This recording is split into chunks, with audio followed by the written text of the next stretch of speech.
Imagine a bank vault so secure that stealing from it seemed impossible. No alarms triggered, no guns fired, no guards even noticed. And yet one weekend in Brazil, criminals walked away with more than 160 million reais in cash. They did not break in. They came from underneath. What followed would become known as the most ingenious bank robbery in Brazilian history, the story of the perfect heist. The event is remembered today as the Banco Central Fortaleza heist.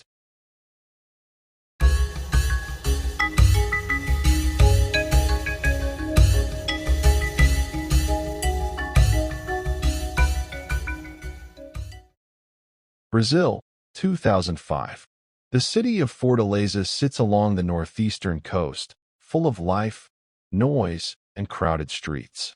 On the surface, it looked like any other busy Brazilian city.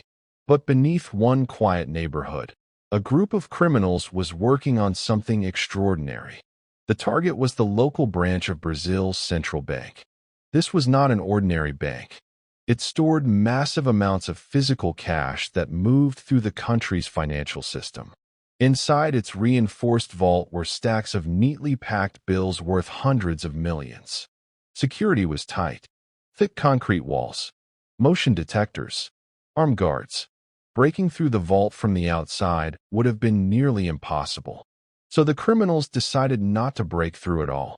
They would go under it.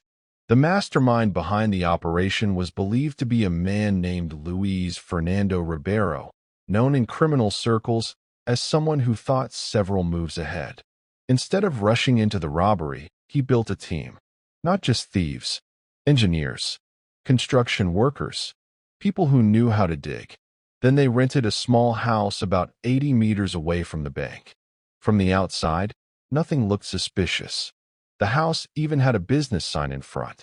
It was labeled as a landscaping company. If neighbors saw trucks carrying soil or equipment, it would simply look like normal work. That small detail was genius, because over the next 3 months, the team began digging. Every single day, carefully, quietly, they were creating a tunnel straight toward the bank. This was not some messy hole in the ground. The tunnel was professionally built. It stretched nearly 80 meters long. Inside, it was reinforced with wooden beams so it would not collapse. Electric lights ran along the walls. There was even a ventilation system so the workers could breathe underground. At one point, they installed rails so they could move soil out with small carts. Think about that for a second. This was not a smash-and-grab robbery. This was a construction project. By the time they finished, the tunnel looked more like something you would see in a mining operation than a criminal hideout. And above them, the city had no idea. For months, the criminals dug deeper and closer to the vault. Every shovel of dirt had to be removed without drawing attention. Truckloads of soil disappeared quietly. Neighbors saw workers coming and going from the landscaping business. Nothing unusual. The tunnel slowly crept forward beneath the streets of Fortaleza. Closer, closer, until finally they reached the foundation of the bank. Now came the most dangerous part. Breaking into the vault. The criminals waited for the perfect moment. A weekend. The bank would be closed. Staff would not return until Monday morning. Late Saturday night, they carefully drilled upward through the concrete floor of the vault. Above them were rows of sealed containers holding stacks of Brazilian real banknotes. They broke through, and suddenly, they were inside. What happened next was almost unbelievable. The criminals spent hours inside the vault, calmly selecting the highest value notes. They ignored the smaller bills. Only the 50 real notes were taken. Why? Because they were easier to transport and worth more. The team worked methodically, passing bundles down into the tunnel. Back and forth. By the time they were finished, they had taken roughly 3.5 tons of cash. About 160 million reais at the time. More than $65 million. It remains one of the largest bank robberies in history. And then they vanished, through the same tunnel they came from. Monday morning arrived. Bank employees walked in expecting another ordinary day. But something was wrong. Inside the vault, there was a hole in the floor. Money was missing. A lot of money. When investigators realized what had happened, disbelief spread quickly. This was not a break-in. It was an underground invasion. Police traced the tunnel back to the small house posing as the landscaping business. Inside, they found digging equipment, soil, and evidence of months of work.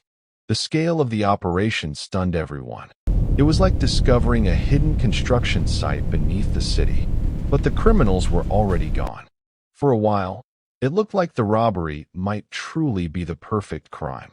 The gang had escaped with millions. No one had been hurt, and there were very few immediate clues. But money has a way of leaving trails. In the weeks that followed, police began noticing something strange. Certain suspects started spending large amounts of cash. Luxury cars, expensive houses, lavish lifestyles. Investigators slowly began connecting the dots. Over time, several members of the gang were arrested. Some were caught trying to move or hide large amounts of money. Others were betrayed by associates. The suspected mastermind was eventually captured as well. But here's the fascinating part. Despite many arrests, a huge portion of the stolen money was never recovered. Millions simply disappeared. Some believe it was hidden. Others think it was quietly spent over the years. No one really knows. And that mystery still fuels the legend of the heist. Today, the tunnel robbery is studied by investigators and security experts around the world. Not because of the money, but because of the planning, the patience, the sheer level of coordination. Most criminals rely on speed and chaos. These criminals relied on time. They turned a bank robbery into an engineering project. And for a brief moment, it almost worked perfectly. There is something strangely fascinating about stories like this. Not because crime should ever be celebrated, but because it reminds us how far human ingenuity can go when people are determined enough. The same intelligence that can build something incredible can also be used in the wrong direction. In the end, the tunnel beneath Fortaleza became more than just a pathway to stolen money. It became a symbol of how patience, planning, and ambition can reshape reality, for better or for worse. And sometimes the most unbelievable stories are the ones that really happened. Because somewhere beneath the streets of a Brazilian city, a group of men once dug a tunnel and nearly pulled off the perfect heist.